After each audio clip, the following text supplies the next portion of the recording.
डिस्क्वॉलिफिकेशन petition file करपाचें असलें जाल्यार इमिजिएटली ज्या वेळार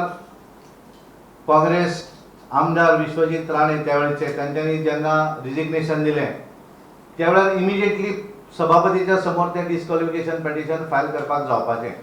पण 2 म्हयन्या नंतर तांकां सुचलें की आतां आमकां तें डिस्क्वॉलिफिकेशन पेटिशन फायल करपाक जाय, कारण तांकां खबर आसा की पोटनिवडणूक ही लागीं येवपाची आसा आनी दोनूय ज्या वेळार चित्र क्लियर जालें, स्वता मुख्यमंत्री पणजी इलेक्शन लडप आनी वाळपय विश्वजीत राणे, आनी त्या वेळार आपले आमदार खंय तरी एकठांय एक संघ रावचे आनी त्यामुळे तांकां एक विश्वास दिवपाक की खरोखरच परत काँग्रेसचें सरकार येतलें अशा तरेचो विश्वास निर्माण करपाक तांकां भंय दिसता ते परत थोडे भितरले फुटून भारतीय जनता पार्टीक जॉयन जायत काय कितें, आनी त्यामुळे तांकां एक संघ दवरपाक लागून अशा तरेचें पॉलिटिकल पेटिशन हे काँग्रेस पार्टीन फायल केल्लें आसा। आनी त्यामुळे जो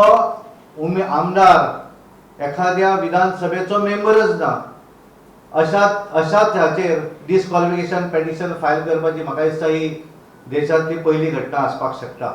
Video journalist Amar Chavaria from Panjim for HCN.